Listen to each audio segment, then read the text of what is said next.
أعوذ بالله من الشيطان الرجيم. بسم الله الرحمن الرحيم. ولا تقتلوا أولادكم خشية إملاق نحن نرزقهم وإياكم إن قتلهم كان خطأ كبيرا ولا تقربوا الزنا إنه كان فاحشا وساء سبيلا.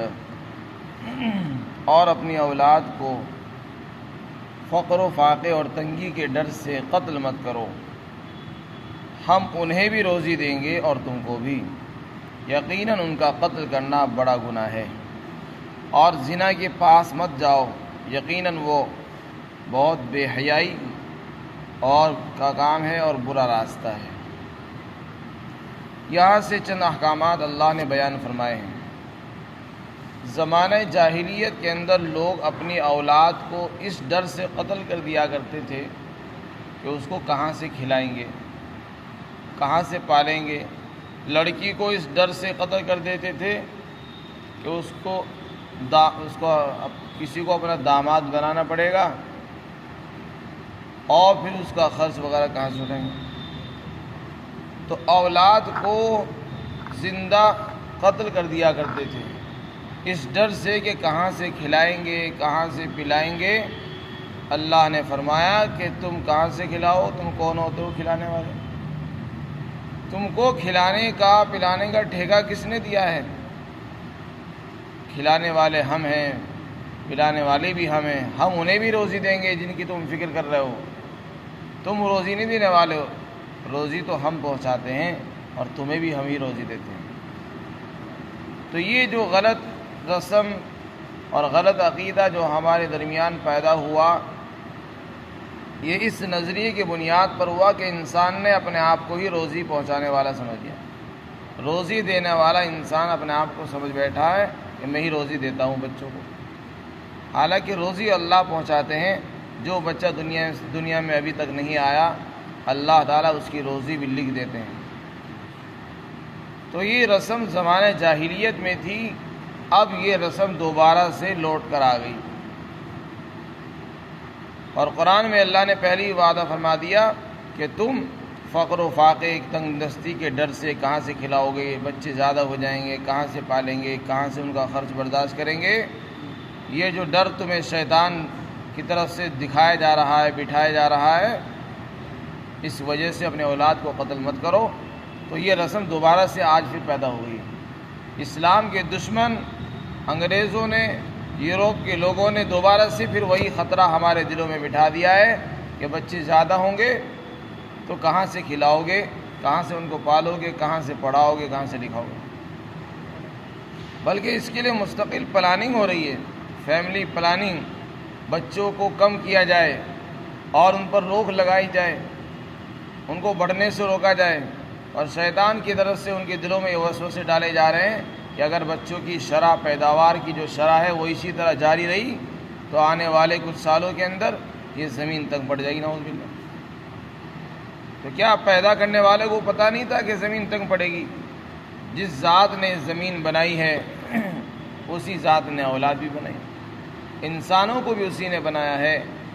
تو اس سے معلوم ہے کتنی اولاد مجھے پیدا کرنی ہے. حدیث شریف کے اندر آتا ہے کوئی اولاد ایسی نہیں ہے، کوئی جاندار ایسی چیز نہیں ہے جس کو اللہ تعالیٰ پیدا کرنا چاہے اسے کوئی روک دے. جسے اللہ تعالیٰ قیامت تک پیدا کرنا چاہے گا وہ پیدا ہو کر رہے گی، چاہے کوئی کتنی کوشش کر لے. اور اللہ نے فرمایا ہر نطفہ سے اولاد نہیں ہوتی، لیکن جب اللہ ارادہ فرما لیتے ہیں وہ ہو کر رہتی. کوئی کتنی ہی اسکیم بنا لے، پلاننگ کر لے، رکاوٹ کے لیے مرد اور عورتیں کوششیں کر لیں، لیکن جب اللہ کا حکم ہو جاتا ہے تو وہ اولاد ہو کر رہتی ہے، کوئی اس کو روک نہیں سکتا. تو اس لیے ہم سب کو سب سے پہلے اپنے عقیدے کی اصلاح کرنے کی ضرورت ہے. یورپ والوں نے، انگریزوں کی طرف سے جو ہمارے دلوں میں یہ ڈر بٹھایا جا رہا ہے کہ بچے زیادہ ہوں گے تو کہاں سے کھلائیں گے، کہاں سے پڑھائیں گے، یہ ڈر اور خوف اسلام کے نظریے کے خلاف ہے. قرآن نے اس کا پہلے ہی جواب دے دیا کہ فقر و فاقے کا ڈر تو تمہیں جب ستاتا جب تم روزی کے رزاق ہوتے، روزی دینے والے تم کو اللہ نے بنا دیا تھا. یا روزی کا ٹھیکہ اللہ نے تمہیں دے رکھا تھا کہ تم ہی بچوں کو روزی پہنچاؤ گے. روزی پہنچانا تمہارا کام کہاں، روزی پہنچانا تو ہمارا کام ہے، ہم تمہیں بھی روزی دیتے ہیں، ان کو بھی ہم ہی دے رہے ہیں۔ جب ہم تمہیں دے سکتے ہیں تو ان کو نہیں دے سکتے۔ تو جب تک یہ سوچ نہیں بدلے گی اس وقت تک یہ نظریہ نہیں بدلے گا۔ اس لیے اس ڈر سے اپنی اولاد کو قتل مت کرو کہ وہ کہاں سے کھلائیں گے۔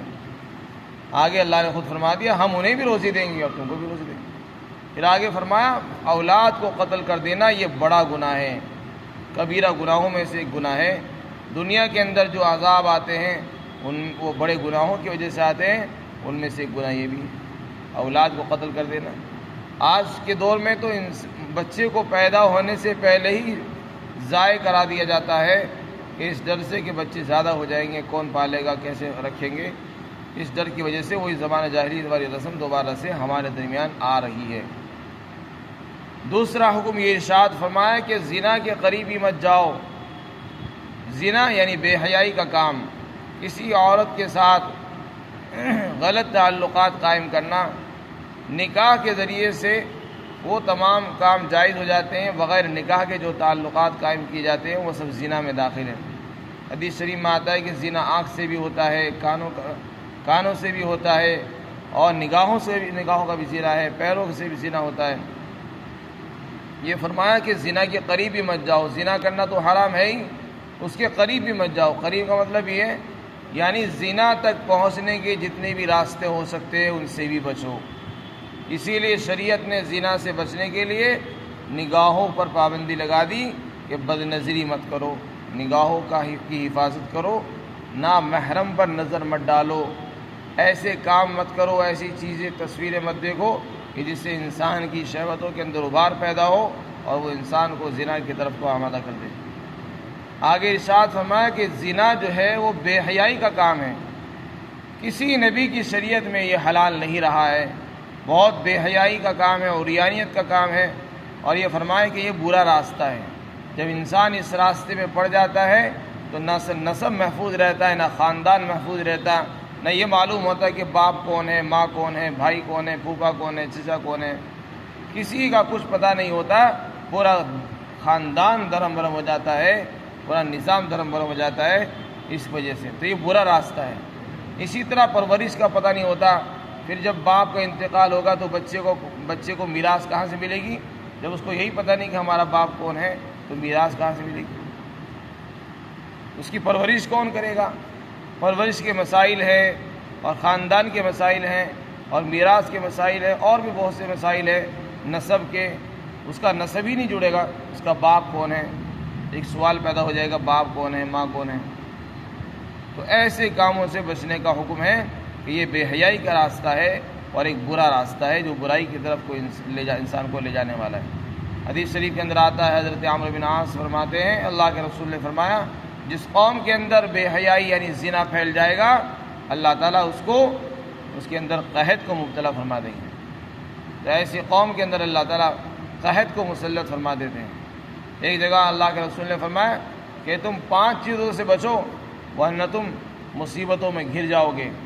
ان میں سے ایک یہ فرمایا کہ بے حیائی کے کاموں سے کھلم کھلا جس قوم کے اندر بے حیائی ہو جاتی ہے تو اللہ تعالیٰ اس میں طاعون کو عام کر دیتے ہیں، ایسی بیماریاں عام ہو جاتی ہیں کہ جن کا علاج مشکل ہوتا ہے اور وہ ہمارے اسلاف کے اندر بھی اسلاف میں بھی نہیں گزری تھی۔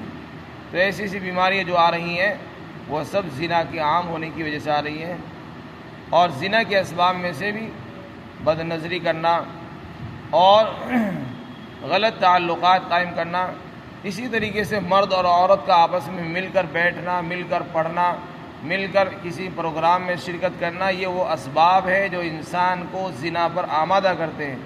تو قرآن میں جو یہ حکم ہے زنا کے قریب مت جاؤ، یہاں زنا سے منع نہیں کیا گیا، زنا کے قریب لانے والے جتنے بھی راستے ہو سکتے ہوں، یعنی عورتوں مردوں کا آپس کا اختلاف، آپس کا میل جول، آپس کے تعلقات، آپس کی دوستیاں، یہی اسباب ہیں جو انسان کو اس گناہ کی طرف کو لے جانے والے ہیں۔